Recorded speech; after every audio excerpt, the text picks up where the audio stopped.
أهلا بحضراتكم في قناة سيد الخمار. دايما مصر مدهشة وتاريخها كله عبر وعطاءات، ما ينفعش تبقى إلا الأولى في التاريخ. النهاردة مقدم لحضراتكم مفاجأة كبرى بعد بحث سنوات طويلة جدا عن سيدنا ومولانا صالح المصري القبطي. صالح المصري القبطي يا حضرات هو الصحابي المصري الوحيد الذي أسلم فيما يعرف ببيعة الشجرة.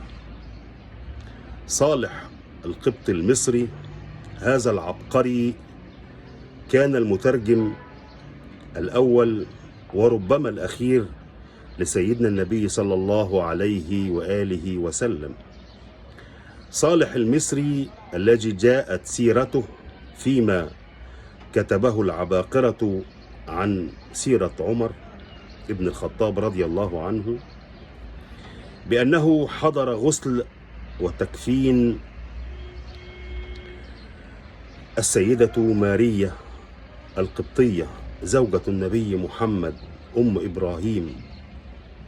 صالح القبطي الذي استقبل عمرو بن العاص في مصر وكان قد أعد له مفاجأة مدوية سنة 641 ميلادية، ألا وهي مولانا عبيد المعافري.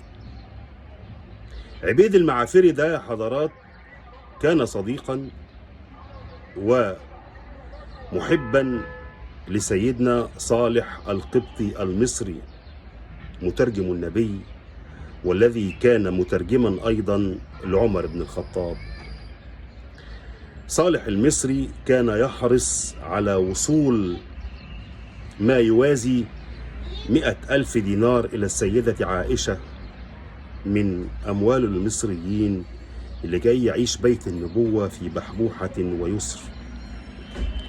صالح القبطي المصري الذي قدم عبيد المعارفي لعمرو بن العاص، والاثنين دول من الصحابة الأجلاء.